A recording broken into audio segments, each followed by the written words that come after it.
Hello and welcome. This is Bhragu Haritas from BW Business World, and today we have a guest with us, Mr. Sunil Raina, President and Business Head from Lava Mobiles, who is going to talk about Lava's handset business in India. Welcome, Mr. Sunil. Thank you.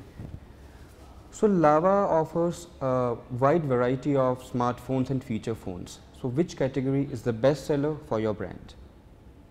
I think we have a higher share in this feature phone segment, but I think over the last 1 year we have been progressively increasing our share in smartphones as well. One of the reasons for having a slightly lower market share in smartphones is that we were building our portfolio, product portfolio. It will keep growing from here onwards. Who is your target audience and how do you reach them, through online channels or offline channels? So we are a predominantly offline channel oriented brand and because if you see currently the way the two channels operate, so there is a price differential between online price and the offline price. Our philosophy is that eventually consumers must get the same price in whichever channel you operate from. The consumer should not be getting two prices at two different channels. We are focusing on mostly on the sub $200 segment, which is less than 15,000 rupees price segment. These are the kind of consumers who we are generally targeting. So we have a pretty good mix of urban, rural, semi-urban. So in fact our operations are pan-India. In terms of price segment, we have kind of chosen to operate in the price segment for some time. Therefore the kind of consumers who come, they come from that profile of audiences who want to purchase phones in this price range. What is a roadmap for Lava for the next 2 years? One, in terms of if we see our feature phone portfolio, I can very confidently tell you that the kind of products that we are making in feature phones now arguably will be the best in the world right now, and I say it with a lot of responsibility, right? So both in quality, both in experience, everything put together. So in feature phones we have really achieved a certain benchmark which perhaps others might want to follow. In smartphones, like I said, we are building our product portfolio. It's been 1 year since we launched our Z series phones, and today we are primarily in the range of say less than 10,000 rupees phones. Going forward, you will see in the next 6 months time we will operate in a slightly higher price segment as well. So totally in smartphones we will have roughly around 4 to 5 phones in this price segment, which is start from say around 4,500-5,000 rupees and will go all the way up to 15,000 rupees. And in feature phones we'll have say around 8 models at any given point of time. The Indian handset market is really competitive. Yeah. So what are your strategies to reach higher at the market share list? It is very important that we build a fundamentally strong company. There are 2-3 factors to it. One is the Indian opportunity that we have. So first of all, India per se is a very large market in the global context. So in terms of volume contribution, we contribute around 16% of the total world market. So therefore, in terms of opportunity, it's very large opportunity.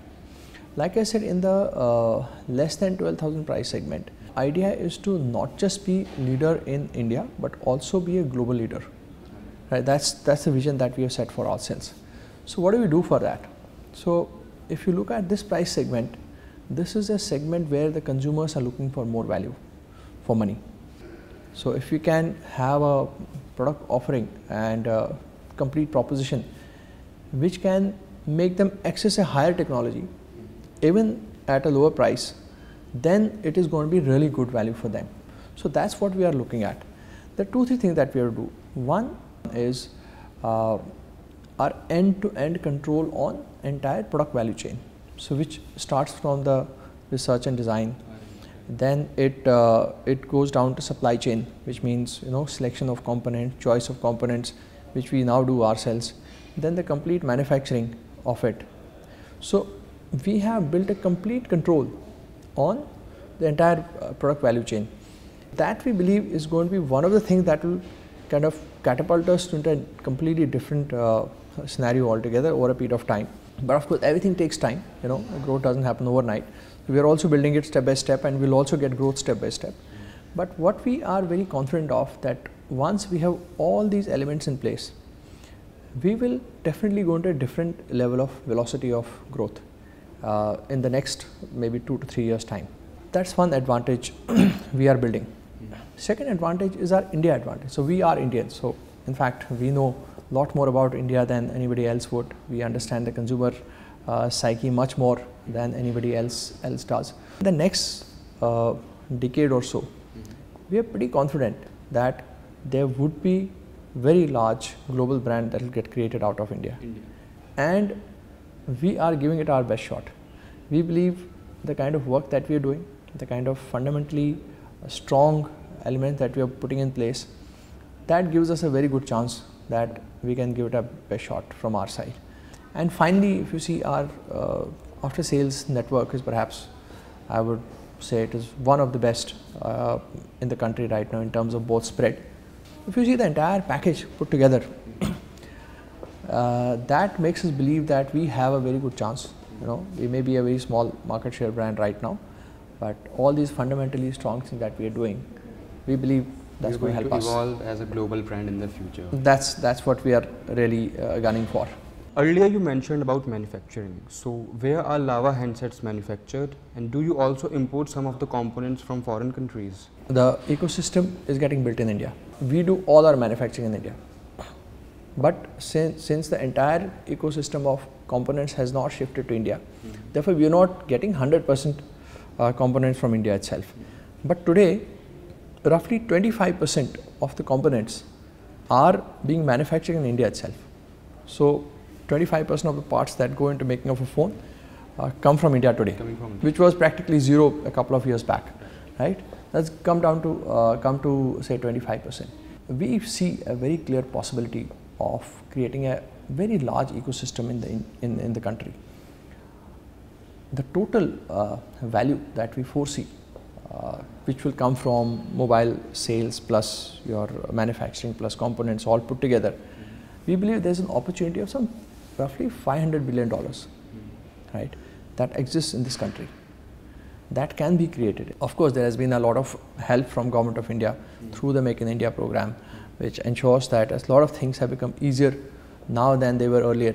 A few years ago, Chinese brands came up with their new smartphones and even feature phones that took the market by storm. Is this trend going to change? Because the Chinese brands are still leading the market share tally. Are we going to see the Indian brands bouncing back on them again? Today, if you see, you know, like I said, these Chinese brands who seem to have suddenly appeared in India actually didn't suddenly appear, right? They have a history of 10, 15, 20 years of their company being set up in their own countries. For example, in China, let's say if you talk about Oppo, Vivo, all these companies have been there for over a decade in China already. And they were also fundamentally building their companies like we are trying to do from our end right now. Because the ecosystem advantage that I talked about, that the ecosystem was there, you know, it helped the indigenous companies to really make it very big and make themselves global. But it takes some time. Now that ecosystem is shifting to India, we believe that that advantage is similar advantage coming to us. And that's why I said that in the next decade or so, you will definitely find an Indian company also competing as aggressively as you see them doing today. I think that's bound to happen. There is no doubt about it.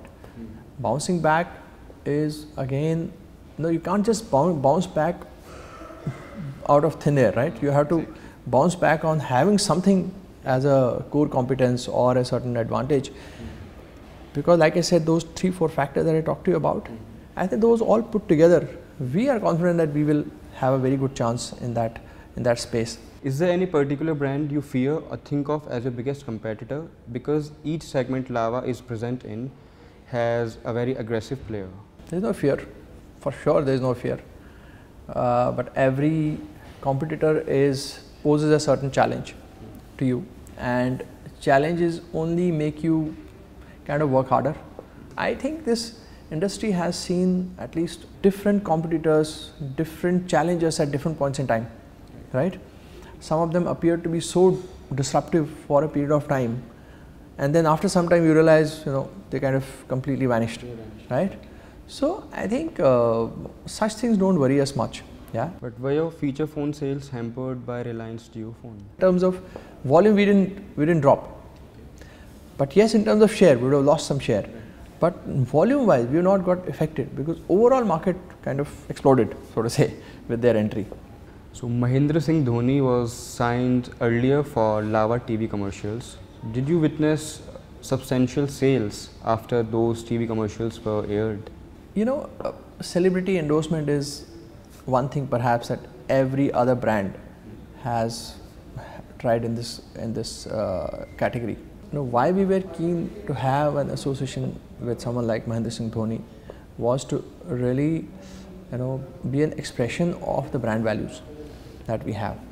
So it was not just a face that we want to show to people. Of course, that's an advantage that you get, but also somebody who could represent the values of the company. So what do you think is going to be the future of feature phones in India? Because many brands and even Lava is coming up with much affordable smartphones. Do you think people will still buy feature phones in the future? India is a very large country with a very large bottom of the pyramid population, right?